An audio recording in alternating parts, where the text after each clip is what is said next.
Bonsoir à toutes et à tous, j'espère que vous allez bien. C'est Amandie et comme chaque mercredi soir, je vous raconte des histoires de crimes, de disparitions ou de faits étranges. Si ce contenu vous plaît, n'hésitez pas à vous abonner à la chaîne pour être informé des nouvelles sorties et à liker la vidéo. Benoît Lagré, 35 ans, se trouve en Martinique et part le samedi 30 novembre 2013 pour un circuit de 10 km dans le secteur d'Absalon, situé à quelques kilomètres du centre hospitalier de Cousson.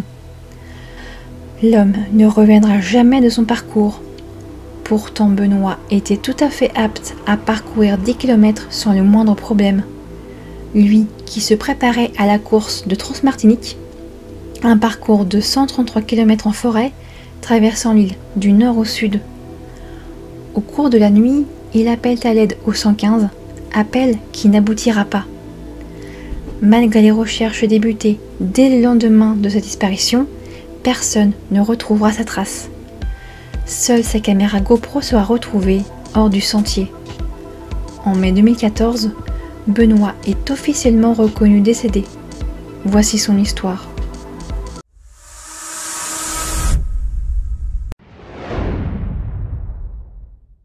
Je vais d'abord vous présenter Benoît Lagré, ainsi que les circonstances de sa disparition. Benoît Lagré est un employé d'une entreprise spécialisée dans la téléphonie et l'informatique, et c'est aussi un trailer de 35 ans, né à Rennes le 2 octobre 1978. Il vit toujours à Rennes avec sa compagne et leurs 3 enfants, âgés entre 5 et 9 ans. Il se prépare physiquement à la course de la Transmartinique, qui est une épreuve de 133 km à travers la forêt martiniquaise qui parcourt l'île depuis les communes de Grand-Rivière à Sainte-Anne. Cette année-là, 1200 personnes participent à l'événement.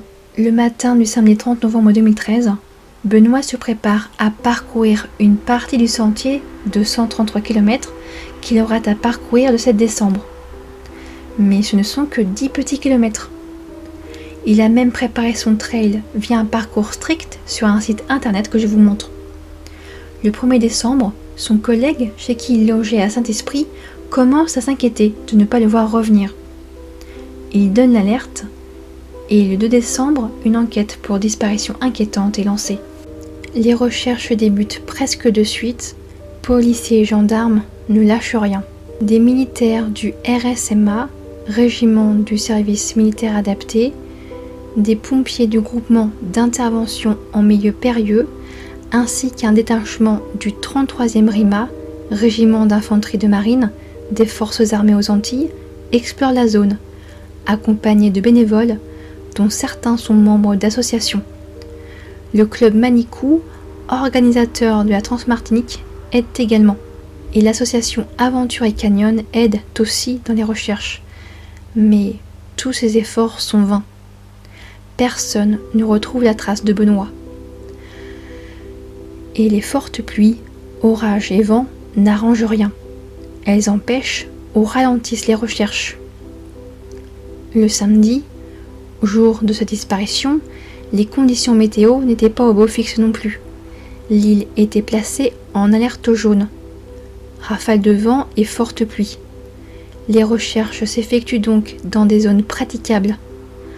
Aux premières éclaircies, un hélicoptère, un Dragon 972 de la sécurité civile ainsi qu'un Griffon de la gendarmerie survolent le secteur, en particulier vers les sommets et également à l'orée du sentier menant de Chapeau-Nègre au Piton-la-Croix.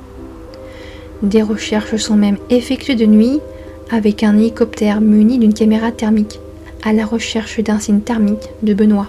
Le dimanche 8 décembre, au cours de la journée, les secours ont décidé de parcourir une zone encore inexplorée et ont découvert la caméra GoPro de Benoît sur la route entre Chapeau-Nègre et le Piton-la-Croix, mais un peu hors du sentier, ce qui confirmera qu'il est bien passé par là et qu'il a volontairement laissé tomber sa caméra ou alors qu'il est chuté. Ses camarades de Rennes apportent leur aide. Ils tentent de localiser son téléphone portable qui ne donne plus aucun signe de vie depuis l'appel de Benoît au 115 dans la nuit du samedi 30 au 1er décembre. Mais faute de réception de signal, son appel n'a pas abouti. Une antenne a malgré tout réussi à capter son portable, ce qui a permis de réduire un peu la zone des recherches.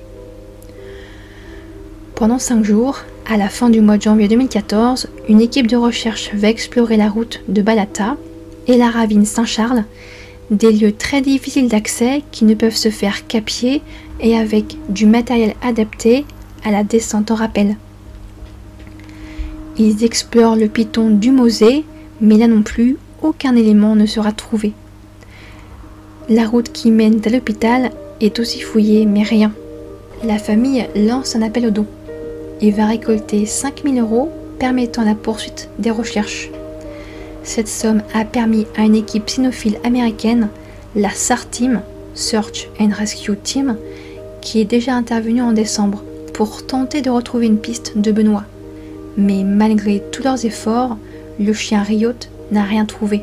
En dernier recours, la brigade cynophile de la gendarmerie est appelée au début du mois de février 2014. Arrivés avec 3 chiens et 6 gendarmes, eux aussi ne flairent aucune piste. Les recherches se concentrent sur la forêt d'Absalon, car Benoît avait fait un trajet très précis pour cette randonnée. La fin de l'espoir. Les proches, famille, amis et collègues de travail se rendent à l'évidence. Benoît est probablement mort depuis longtemps. Sinon, il aurait envoyé un signe quelconque pendant ces semaines de recherche, plus ou moins intenses. Car Magali Méjean disparaît le 17 décembre 2013, à peine 35 km de là. Son corps sera retrouvé quelques semaines plus tard à l'habitation Chalvet, et les circonstances de sa mort restent obscures. Si cela vous intéresse, j'ai fait une vidéo il y a quelques semaines sur la disparition et la mort de Magali Méjean, que je vous mets en description ou en information dans la vidéo. La famille de Benoît doit à ce moment-là faire face à de lourdes difficultés financières, car Benoît est absent mais toujours considéré comme vivant. Le remboursement de son prêt immobilier est toujours prélevé sur son compte, je suppose, et l'assurance ne fonctionne pas. La succession ne peut pas être ouverte et l'assurance vie qui pourrait payer les impôts ne peut être utilisée que si Benoît est reconnu décédé. Mais selon l'article 112 du Code civil, un délai de 10 ans entre la déclaration d'absence et la déclaration de décès est nécessaire. Son épouse, professeure d'histoire et de philosophie, gagne sa vie, mais c'est Benoît qui avait le salaire le plus élevé du couple. Attendre 10 ans, ce n'est pas possible. Les recherches ne donnent rien, elle va demander un certificat de vaine recherche. Ainsi le parquet pourra prononcer le décès de Benoît au vu des circonstances de sa disparition dans un environnement dangereux.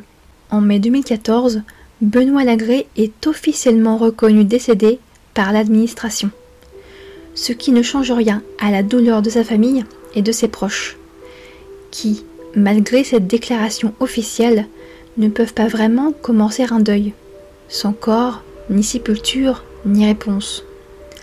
En espérant qu'un jour, au détour d'un chemin, quelqu'un découvre le corps de Benoît Lagré, si bien sûr ce dernier est vraiment décédé lors d'un trail de 10 km en pleine forêt, la nuit du samedi 30 novembre par mauvais temps, car il a eu le temps d'appeler à l'aide.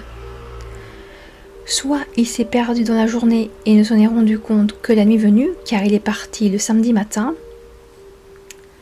Pourtant, s'il a eu un accident, l'hôpital est juste à côté. Ou alors, il a fait une chute assez grave qui l'a rendu inconscient durant une dizaine d'heures. En ce qui concerne la caméra GoPro, j'aurais pensé qu'il l'avait laissé allumer, histoire de se rappeler ce parcours.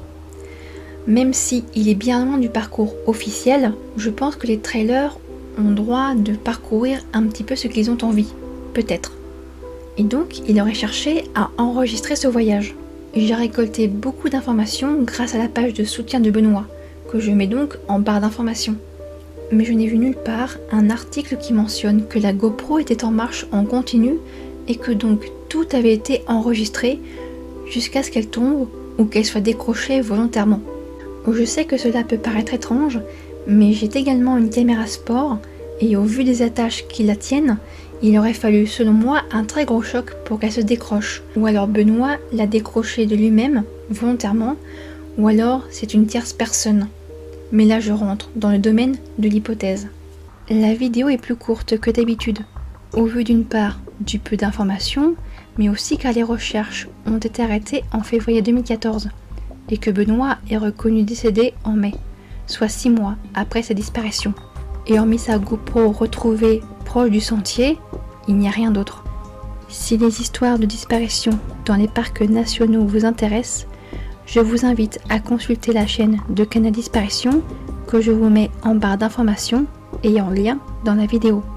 Elle a produit plusieurs vidéos à ce sujet et l'on se rend bien compte du nombre élevé de disparitions et de crimes dans les parcs et forêts. J'espère que cette courte vidéo vous a plu. N'hésitez pas à mettre un petit like si c'est le cas et à mettre un commentaire pour partager votre avis sur cette affaire de disparition. Je vous donne rendez-vous ce week-end pour l'actualité crime et disparition. Et d'ici là, n'oubliez pas,